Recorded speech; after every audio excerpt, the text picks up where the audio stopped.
Oh, well, we made hard work of it in the end, but to be honest, I mean, it did feel like a win. It felt like it in the end because of scoring in injury time. It should have been so much better, let's be honest. I've talked to a few people outside here now. I've talked to some Chelsea fans. They were impressed with United at how we controlled the game, how we were competitive. Defensively, absolutely rock solid. But for the mistake from McTominay, it's hard for us to see from where we were in the stands, but we're just hearing at the end that it was a drag down. It was a penalty. I don't know, I've not watched it back yet, so I'll judge that when I see it later. But it's Penford Bridge again, isn't it? Every time we come to Chelsea, every time we come to Stamford Bridge, they get a penalty and they score. They had 2 shots on target, one of them was the penalty. We dominated the game, we had more possession, we had more shots on goal, and you know what, we go away there happy that we got that equaliser in injury time, and it does feel good, it feels immense. But we've got to be disappointed that we didn't get the win there today. That was there for the taking, because Chelsea, surprisingly for me, after their form, unbeaten in 7 under Potter, they were pretty poor, to be honest. Or did we make them poor again? You judge now. People are saying to me, look, we were poor today, Spurs were poor the other day. It's a continuing theme. Were Arsenal poor? Were Liverpool poor? Or were United making these teams bad? City aside, like I've said all along, put us in our place. We're there, but we are 100% fighting for 2nd, 3rd or 4th in this division. It's open. Yeah, not many teams are going to come here and get that result there today. Not many teams are going to come here and dominate Chelsea like we dominated them. It was not pretty at all. I said it wouldn't be pretty. I even predicted the right score. There's me up the table in the prediction league. Way, but honestly, I would have preferred the win from United and what we deserved out of the game, because I thought that's what we had. That's what we have. We deserved everything that we took from that, but we needed more from it and we deserved more from it. For me now, looking ahead, you look at it and you go, the squad looked thin today. You looked at the bench, it looks a bit thin. I looked at Rashford today, looked like he was blowing on 60 minutes. That's when Chelsea got ahead of steam. And for me, that's when they sort of just had that little 10-15 minute spell where they were getting on top.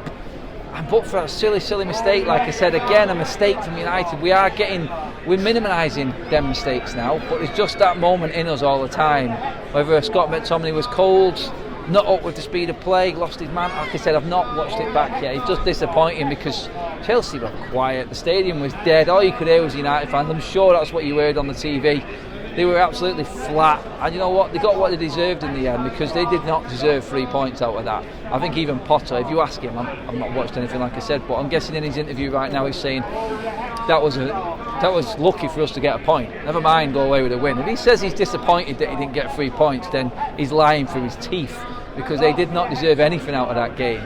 Like I said, this is a tough place to come. Again, another draw. I made a point of this. That's 26 in 31 games now, I think. We've had draws with Chelsea at Stamford Bridge. It is ridiculous. It's just a draw fest. We move on now, that's that game done. I just spoke to Owen there, then I was talking to him off camera, and like I said, I was saying it in the build-up coming here. That's all the top 6 played now. We're 11 games in. Look at who we've played, and we've took 10 points off that top 6. The wins against Arsenal, Liverpool, Spurs, we got beat by City. Yes, a draw here against Chelsea. There's no reason why Manchester United shouldn't be challenging for this top 4. I think we've shown there the mentality. The difference now with this team is the players that Erik ten Hag has brought in, and I'm praising Erik ten Hag again now, because that was his victory again there today. Potter had to make an early change. Right, tell me if it was tactical or not. I've not seen it yet. Cucurella was brought off tactically in my eyes for Kovacic, because he was getting dominated in there. Potter had to react in the first half. That shows you how on top Manchester United were. So you look at that then, they come on and started to get a little bit more back into the game. They got a bit more of a grip of things. But I've seen one thing in there that impressed me more than anything, and that was Casemiro. There was a moment there when Chelsea were pressing with the extra man in midfield of Kovacic, and you probably wouldn't have seen it on TV, but Casemiro had a moment there where De Gea would give the ball away silly about 2-3 minutes before. Casemiro, they were just about to do it again, and he understood and realised the situation United was in. It was experience and that know-how. We just told David De Gea, calm it down, goes long, let's bypass this press that Chelsea think they're getting on top of with Kovacic coming on and changing it up a little bit. He took that out of it. He took that tactical change away from it just by making one decision on the pitch. A leader. You look at Casemiro and what he does there in midfield, then you look at the man behind him. My God, Argentina was being chanted through the roof. It was being chanted constantly through the game. Why? Because Martinez was just pulling things out of the bag constantly. The diving header in the first half, which set up the counter-attack for United for an attempt on goal. He just reads the game better than anything. Aubameyang, was he even playing? I don't know how many times he touched the ball.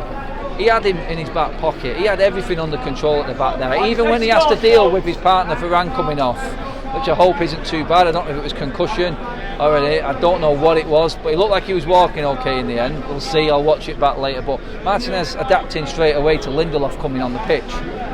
The leader at the back. We've actually got a spine. And you've got Bruno, again, workmanlike, not brilliant, but still solid in there. Still absolutely solid. And his drive and his energy at the front end of the pitch. And he had to move across to the left-hand side to cover for Rashford in the second half as well. He's sacrificing himself. And yeah, I've just been speaking there to a couple of people and they're still not fully convinced with Fred and McTominay, and going forward that may change. They are part of this squad and they've done their part this season already, and they will admit that they're not the best players in the world, I'm sure, but they're doing a job for us right now, and we are where we are. We're 14, 15 games into 10 yards tenure right now, and I can't really complain. We had a bad start, he reacted to it, he's put us where we are right now. We dominated Chelsea, we dominated Spurs, we battered Arsenal on the counter-attack and played them at their game, and we absolutely smashed Liverpool off the park. City aside, like I said, we're not at that level, they're just a different league, and it's horrible for me to say, but the acceptance is that we wanted improvement from last season and we're getting it, and we have to move on from this. Let's put the Europa League to bed on Thursday and then we move on to West Ham at weekend. We have to start putting teams to bed now though. There, it's alright, it's good. That's all the big games out the way now. United now need to start putting some numbers on that goal tally. They need that goal difference up. It's not good enough and the games are a bit too close when they shouldn't be. We just need that a little bit more. Martial coming back will give us a massive difference. It'll give Rashford the break. He just looks like he's trying to do too much at the moment. He is running and working hard and he has to adapt to that. So we've got to give him a chance to do that. But he is the only forward we've got at the moment. And it's a shame we didn't have Ronaldo today. But you know what? The players' reaction and the mentality to come back from that late penalty today was absolutely everything that I want to see. It means we're moving in the right direction. It means we're moving forward. And we've got everything we want. We didn't deserve a draw, we deserved a win. But we got it, we move on. West Ham at weekend, Sheriff on Thursday. I'm fully convinced we can bounce back from this disappointment, because that's what it is, and start winning games again. Cheers for watching everyone. Let me know what you think. Do you agree with Casemiro getting man of the match? I thought it was Martinez personally. Let me know what you think. Drop your comments in below. Are you happy or are you disappointed? Should we have got more? Cheers for watching everybody. Like, share, subscribe as always.